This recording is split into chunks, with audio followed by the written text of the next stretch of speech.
የጸጋ ስጦታ ከቤተ ክርስቲያን ጋር ያለው ግንኙነት ምንድነው? ለምንና ለማን ነው የተሰጠው? የጸጋ ስጦታዎች ለሁለት ዋና ዓላማዎች እንደተሰጡ መረዳት እንችላለን። እያንዳንዱ አማኝ ቢያንስ አንድ ስጦታ እንዳለው ልንረዳ በምንችልበት መንገድ ተብራርተዋል። ስጦታን ይዞ ነው የሚመጣው፣ ባዶ እጁን አይመጣም። አንድ አማኝ ሹፌር ሆኖ መናፍስትን የመለየት ጸጋ ስጦታ ሊኖረው ይችላል። እኔም በግሌ በጣም አንዱ የሚያሳስበኝ ነገር ነው። ሰንዶ ማውጣትና ተግባራዊ ማድረግ እጅግ በጣም የተለያዩ ነገሮች ናቸው።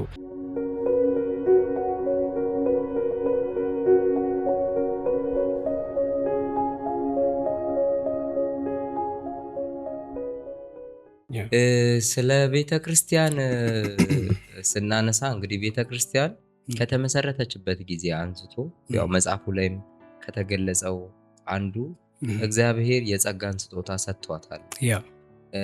የሰጠበት ደግሞ በሶስት አይነት መንገድ እንደሆነ ያው መጽሐፉ ላይ ለመመስረት፣ ለማገልገል እና የተለያዩ ነገሮችን ለማድረግ ብሎ አንድ ሶስት ነገሮችን ዳስሶልናል። ስለ ጸጋ ስጦታ ስናነሳ ያው ብዙ ጊዜ የምንከራከረው ሰው ይሄን መጽሐፍ ራሱ እንዳየ ሐዋርያትንና ነቢያትን በመመዘን ነው የምጀምረው እና ማን ናት እሷ ልትመዘን ምናምን ይባላል እንደዛ ሊሉ ይችላሉ። እና የጸጋ ስጦታን ዝም ብለን እናንሳ ብዬ ነው። እና የጸጋ ስጦታ ከቤተ ክርስቲያን ጋር ያለው ግንኙነት ምንድነው? ለምንና ደግሞ ለማን ነው የተሰጠው? አላማው ለምንድነው? ደግሞ ለማን ተሰጠ? ቴንኪዩ በጣም እንግዲህ የጸጋ ስጦታና ቤተክርስቲያን እጅግ የተቆራኙ ናቸው። ቤተክርስቲያን እንደው ቤተክርስቲያን ሲባል ሰው ህንጻውን ምኑን ያስባል እንጂ ቤተክርስቲያን የአማኞች ስብስብ ነው። በክርስቶስ ኢየሱስ አምነው የዳኑ ሰዎች ስብስብ ነው። አብዛኛዎቹ ሊቃውንት በዚህ ጉዳይ ላይ ምን ይላሉ መሰለ? አንድ ሰው በክርስቶስ ኢየሱስ አምኖ ከዳነ በኋላ ወዲያውኑ የእግዚአብሔር መንፈስ ያርበታል። የእግዚአብሔር መንፈስ ደግሞ በኢየሱስ ክርስቶስ በተቀደሰው ሰውነት ውስጥ ደግሞ ሲያድር ስጦታን ይዞ ነው የሚመጣው። ባዶ እጁን አይመጣም። which is እኮ በጣም precious የሆነ ነገር እና ስለዚህ አንድ ሰው በክርስቶስ ኢየሱስ አምኖ ድኗልና የጸጋ ስጦታ ግን የለውም ብለን ካል ስህተት እንሆናለን ማለት ነው። ለምን? እንዳመነ መንፈስ ቅዱስ ያድርበታል። መንፈስ ቅዱስ ካደረበት ደግሞ ያለ ስጦታ አይሆንም ማለት ነው። ስጦታን ይዞ ነው በከበረው ሰውነት ውስጥ የሚያድረው። ኦኬ፣ እንዲህ ከሆነ ዘንዳ አማኝ ሁሉ ቢያንስ አንድ የጸጋ ስጦታ አለው ማለት እንችላለን። አማኝ ሁሉ የጸጋ ስጦታ አለው። እያንዳንዱ አማኝ የጸጋ ስጦታ አለው። ነገር ግን የተሰጠው የጸጋ ስጦታ እንዴት ባለ መንገድ ጥቅም ላይ መዋል አለበት የሚለው ጉዳይ ለአሁኗ ቤተክርስቲያን እጅግ ማነቆ የሆነባት ጉዳይ እንደሆነ እመለከታለሁ። ምክንያቱም አንዳንዱ ጭራሽ እሱ ብቻ የጸጋ ስጦታ ያለው እስኪመስለው ድረስ ሌላው ሰው ምንም የጸጋ ስጦታ እንደሌለው መንፈስ ቅዱስ እንግዲህ እንዳላደረበት ተደርጎ ይቆጠራልና እንዲህ ያለው አመለካከት እጅግ በጣም አደገኛ ነው። ምክንያቱም ቤተክርስቲያን ብለን ካልን የአማኞች ስብስብ ብለን ካልን እያንዳንዱ የየራሱን የጸጋ ስጦታ ይዞ መጥቶ አካሉን የሚያነጽበት ለአካሉ መታነጽ ጥቅም ላይ የሚያውልበት እንደሆነ እንመለከታለን። መጽሐፍ ቅዱሳችን ላይ በአንደኛ ቆሮንቶስ ምዕራፍ 12 ከቁጥር 4 እስከ 11 ባለው፣ በአንደኛ ጴጥሮስ ምዕራፍ 4 ከቁጥር 10 እስከ 11 ባለው፣ ኤፌሶን ምዕራፍ 4 ቁጥር 7 እንዲሁም ከቁጥር 12 እስከ 13 ባለው ክፍል ላይ እያንዳንዱ አማኝ ቢያንስ አንድ ስጦታ እንዳለው ልንረዳ በምንችልበት መንገድ ተብራርተዋል እንዴ። ስለዚህ እያንዳንዱ አማኝ ለአንዱ ይሄን፣ ለሌላው ደግሞ ይሄን፣ ለአንዱ ይሄን፣ ለሌላው ደግሞ ይሄን እያለ በተለይ ቆሮንቶሱ ሐሳብ በደንብ አድርጎ ያብራራዋል። ከነኚህ ክፍሎች በመነሳት ከጸጋ ስጦታዎች አንጻር በተለይም ደግሞ ከዓላማው አንጻር ምን መረዳት እንችላለን ብለን ብንል የጸጋ ስጦታዎች ለሁለት ዋና ዓላማዎች እንደተሰጡ መረዳት እንችላለን። የመጀመሪያው ለአካሉ መታነጽ። እንግዲህ አማኞች በተሰበሰቡ ጊዜ እያንዳንዱ በተሰጠው የጸጋ ስጦታ ነው እርስ በርስ አንዱ ሌላኛውን የሚያነጸው። የጸጋ ስጦታ የተሰጣቸውን ምእመናን በውስጡ አቅፋ የምትኖር ቤተክርስቲያን እርስ በርስ የሚተናነጹ ምእመናንን ታቅፋን ያለችው ማለት ነው። ስለዚህ በዚህ መንገድ ጥቅም ላይ የሚውል ከሆነ ቤተክርስቲያን የተሰጣትን የጸጋ ስጦታ በአግባቡ እየተጠቀመች ስለመሆኑ መናገር እንችላለን። ሌላኛው ለእግዚአብሔር ክብር መሆኑ ነው። የመንፈስ ቅዱስ ስጦታን ከእግዚአብሔር ክብር ለይተን ልናየው አንችልም። ምክንያቱም እኛን ሊያደምቅ፣ እኛን ሊያከብር፣ እኛን ከፍ ሊያደርግ ሳይሆን መንፈስ ቅዱስ በእኛ ውስጥ ያደረው ኢየሱስ ክርስቶስን በእኛ ሕይወት ለመግለጥ ነው፣ በእኛ አገልግሎት ለመግለጥ ነው። ስለዚህ በልምዳችን፣ በትምህርታችን፣ በእያንዳንዱ ሙቭመንታችን ስጦታችንን ከተጠቀምን መጠቀም ያለብን ለእግዚአብሔር ክብር ነው ማለት ነው። ስለዚህ እነዚህ ጉዳዮች እጅግ በጣም ትልቅ ትኩረት የተሰጣቸው ጉዳዮች ናቸው። ቅድም እንደጠቀስከው የጸጋ ስጦታዎች በመጽሐፍ ቅዱሳችን ላይ ብዙ ቦታ ተዘርዝረዋል። እንደውም ቤተክርስቲያኒቱ ባሳተመችው መጽሐፍ ላይ ዋና ዋና የጸጋ ስጦታዎች የተዘረዘሩባቸውን የመጽሐፍ ቅዱስ ክፍሎች አስቀምጣለች። የመጀመሪያው በሮሜ ምዕራፍ 12 ላይ የተዘረዘሩት ነው። አንደኛ ቆሮንቶስ ምዕራፍ 7 እና አንደኛ ቆሮንቶስ ከምዕራፍ 12 እስከ 14 ባለው ክፍል፣ ኤፌሶን ምዕራፍ 4 ላይ የሚታወቁ ዝርዝሮች አሉ፣ የጸጋ ስጦታዎች ዝርዝር። ምሁራን ግን የመጽሐፍ ቅዱስ ምሁራን እነኝህን የጸጋ ስጦታዎችን ለማጥናት በተለያየ መንገድ ከፋፍለው ይመድቧቸዋል። ነገር ግን ቤተክርስቲያኒቱ ባሳተመችው መጽሐፍ ደግሞ አብዛኛዎቹ የመጽሐፍ ቅዱስ ምሁራን እንደሚጠቀሙበት በሶስት ምድቦች ከፍላ ስጦታዎቹን ዘርዝራለች። የመጀመሪያው እንዳልከው ስታብሊሽንግ ጊፍትስ የሚባሉት ናቸው። ስታብሊሽንግ ጊፍትስ ወይም የማቋቋሚያ ስጦታዎች ማለት እንግዲህ ቤተክርስቲያን በመሰረታዊነት ለቤተክርስቲያን ተከላ ወይም ምስረታና ማጠናከሪያ የሚሰጡ ስጦታዎች ናቸው። ስለዚህ በእነኛ ቅድም በጠቀስኳቸው ክፍሎች ላይ ከተዘረዘሩት የጸጋ ስጦታዎች መካከል የተወሰኑቱ በዚህ ምድብ ውስጥ አሉ ማለት ነው። ለምሳሌ በመጽሐፉ ላይ የተዘረዘሩት በዚህ ምድብ ውስጥ ያሉ ሐዋርያነት፣ ነብይነት፣ ወንጌል ሰባኪነት፣ እረኞችና አስተማሪዎች ተዘርዝረዋል ማለት ነው። ስለዚህ በቤተ ክርስቲያን ምስረታና ማጠናከሪያ ስራ ላይ የሚውሉ የጸጋ ስጦታዎች ተደርገው ተከፍለዋል። ሁለተኛው ሰፖርቲንግ ኦር ኢነብሊንግ ጊፍትስ የሚባሉት ናቸው። ደጋፊ ወይም አጋዥ ስጦታዎች ማለት ነው። ስለዚህ ቤተ ክርስቲያንን ለማደራጀት ተልእኮዋን በስርዓት እንድትወጣ ለማገዝ የሚሰጡ ስጦታዎች ናቸው ማለት ነው። በዚህም ውስጥ የተዘረዘሩ ስጦታዎች አሉ። ለምሳሌ ትንቢትን መናገር፣ መርዳት ወይም እርዳታን ማድረግ፣ ማስተማር ወይም መሰረታዊ ትምህርት መስጠት፣ መምከር፣ ማበረታታት፣ መስጠት፣ ልግስና፣ አስተዳደር ወይም መሪነት እና ምህረት ተዘርዝረዋል። ሌላኛውና ሶስተኛው የተሰጠው ምድብ ሚኒስትሪ ጊፍትስ የሚባሉት ናቸው ወይም የአገልግሎት ስጦታዎች የሚባሉት ናቸው። እነኚህ በመሰረታዊነት የዕለት ተዕለት እና ቀጣይ እንቅስቃሴ ውስጥ የሚገለጡ ስጦታዎች መሆናቸውን ገልጻለች እና በዚህ ጋር እንደውም ያሉት በርካታ ናቸው እና በእርግጥ ቁጥራቸው በአጠቃላይ ስንት ነው የሚለው ሀሳብ የሆነ ፊክስድ የሆነ ቁጥር እኔ በግሌ አላገኘሁም። ያ አንዳንዱ የሆነ ቁጥር ይላል፣ አንዳንዱ የሆነ ቁጥር ይላል።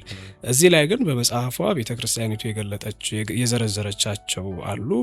በዚህኛው በሚኒስትሪ ጊፍትስ ውስጥ ጥበብ አለ፣ እውቀት አለ፣ እምነት አለ፣ ፈውስ አለ፣ ተአምራት አለ ወይም ድንቅን ማድረግ፣ ትንቢትን መናገር፣ መናፍስትን መለየት፣ በልዩ አይነት ልሳን መናገር፣ በልሳኖች የተነገረውን መተርጎም። እችኛዋን በደግማት ደስ ይለኛል። በልሳኖች የተነገረውን መተርጎም፣ ፍቅር እና በድንግልና መኖር ብላ ዘርዝረዋለች። በእነዚህ ምድቦች ስጦታዎቹን ዘርዝራለች። ቤተክርስቲያን እነኚህን ስጦታዎች ከመንፈስ ቅዱስ ታደላለች። እነኚህም ስጦታዎች ደግሞ በአግባቡ ጥቅም ላይ እንዲውሉ ትክክለኛውን ዓላማቸውን ከግብ ማድረስ አለባቸው። ዓላማቸውም ግልጽ ነው፣ ለአካሉ መታነጽ መዋል፣ እንዲሁም ደግሞ ለእግዚአብሔር ክብር ማድረግ የሚለውን ሀሳብ ነው ማነሳለ። ዋው የሚገርም ነገር ነው ላይ ያነሳህልን። እንግዲህ ከእግዚአብሔር መንፈስ ቅዱስ የተሰጠንን ስጦታ አስመልክቶ በጣም ብዙ ነገር አንስተሃል። እንደው እኔ ሁሌም ቸርች ላይ ያው ከምፈራው ነገር አንዱ የቃልዮት የኢትዮጵያ ቃልዮት አስተምሮ ሰነድ ላይ ጭቅጭቅ የለኝም፣ አተገባበሩ ቢኮዝ ኦፍ አሁን ለምሳሌ እውነት ይሄ ምእመን ሁሉ የጸጋ ስጦታ አለው ብሎ ያምናሉ የሚለው ነገር ያሳስበኛል።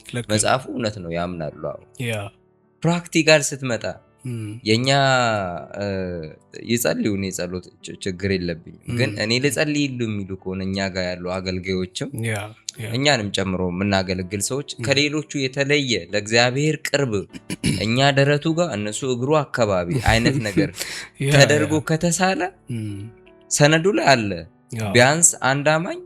ያ ማለት እኮ ምን ማለት ነው? አንድ አማኝ ሹፌር ሆኖ መናፍስትን የመለየት ጸጋ ስጦታ ሊኖረው ይችላል። አንድ አማኝ ሽንኩርት ነጋዴ ሆኖ ሌላ ልብስ ቤት ሰፊ ሆኖ ምናምን የጥበብ ስጦታ፣ የእውቀት ስጦታ፣ የተለያዩ ስጦታዎች ሊኖሩ ይችላል። አትሊስት ግን ነው ያለችው መጽሐፉ ላይ አንድ አማኝ በክርስቶስ ኢየሱስ አምኖ የዳነ እውነተኛ አማኝ አትሊስት አንድ አለው ነው። ይሄ መጽሐፉ ላይ ያለ ነው። ፕራክቲካል ስንመጣስ ቴንኪዩ በጣም እኔም በግሌ በጣም አንዱ የሚያሳስበኝ ነገር ነው። ምክንያቱም ሰንዶ ማውጣትና ተግባራዊ ማድረግ እጅግ በጣም የተለያዩ ነገሮች ናቸው።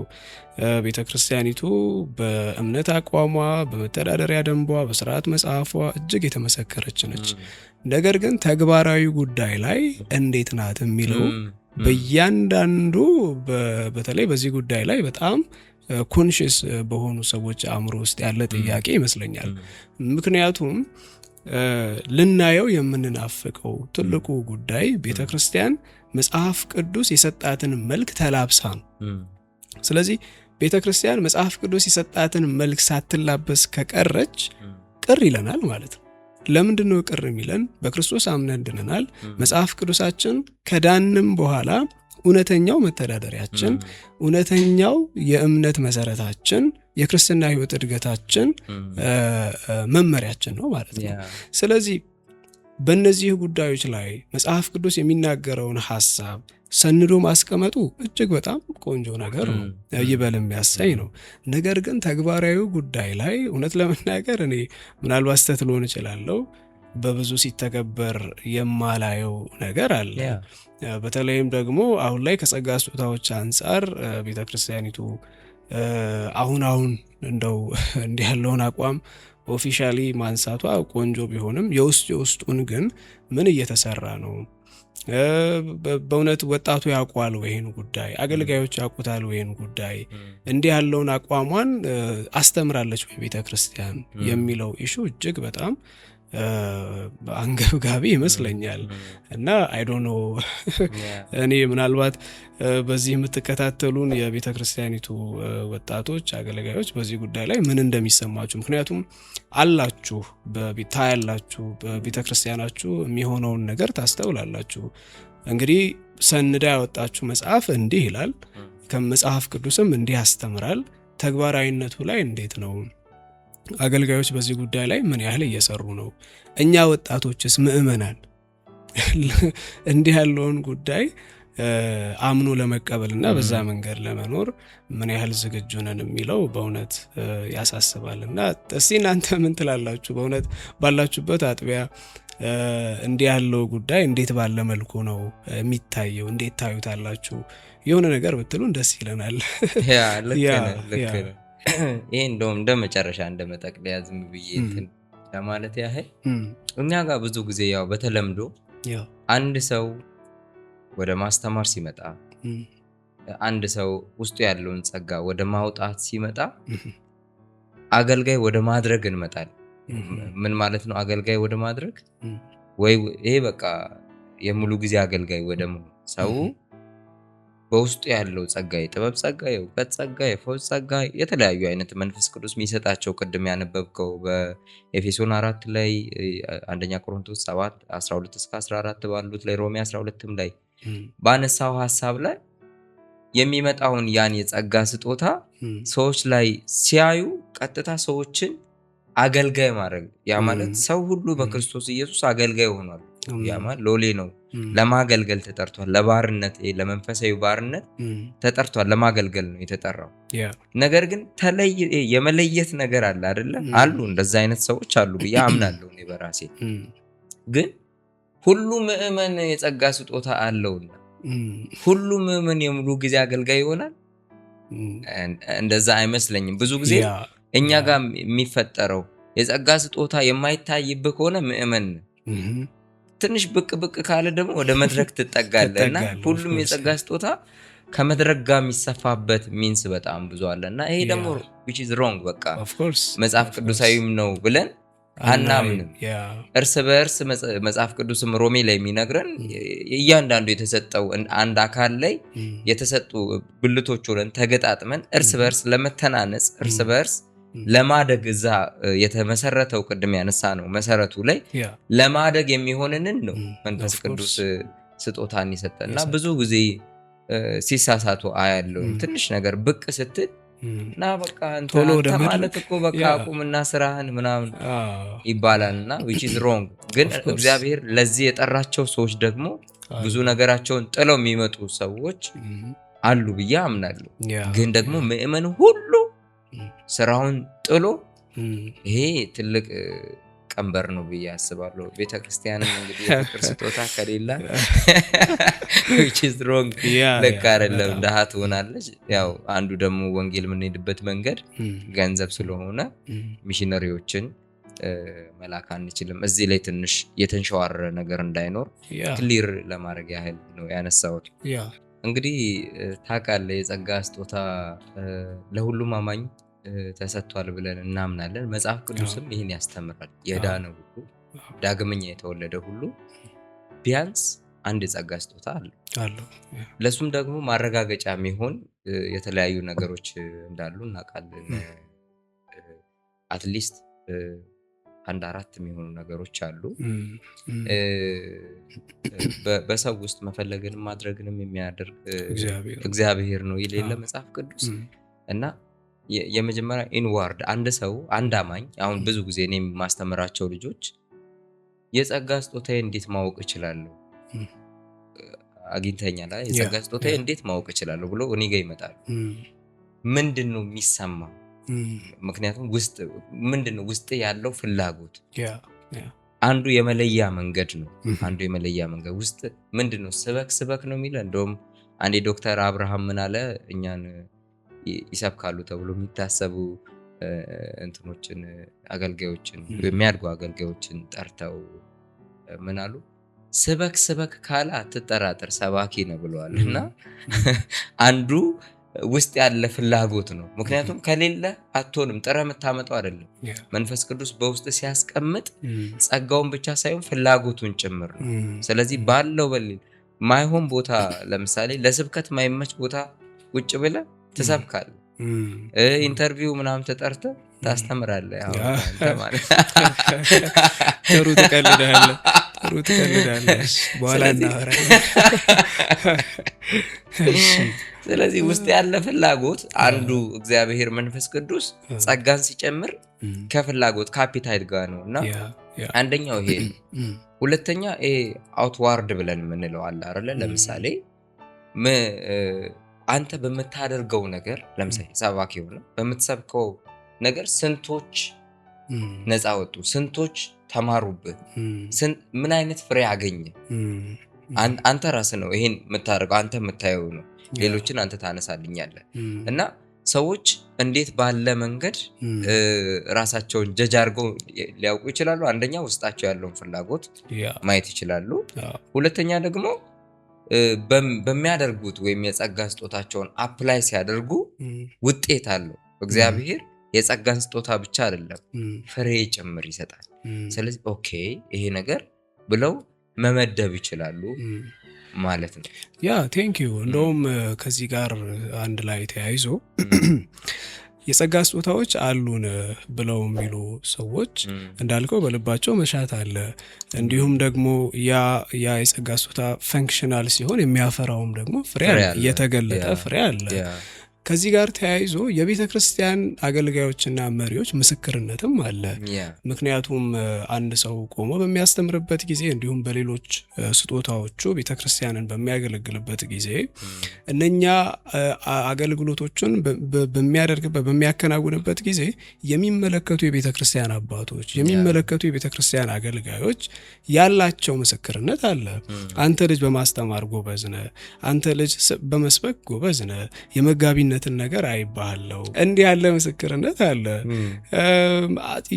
የጥሩ የሊደርሺፕ ኳሊቲ አለ፣ እንዲህ ያለው ነገር አለብህ ብለው የቤተ ክርስቲያን አገልጋዮችም ጥሩ አገልጋዮች እንዳልከው ካዩ፣ ከተመለከቱ፣ ከለዩ ሪኮግናይዝ ያደርጋሉ፣ ምስክርነት ይሰጣሉ። ሌላኛው ደግሞ እንግዲህ የጸጋ ስጦታ ለአገልግሎት አይደል የሚሰጠው? ለአገልግሎት የሚሰጥ ከሆነ የሆነ ክፍተት ቤተክርስቲያን ውስጥ አለው ወይ?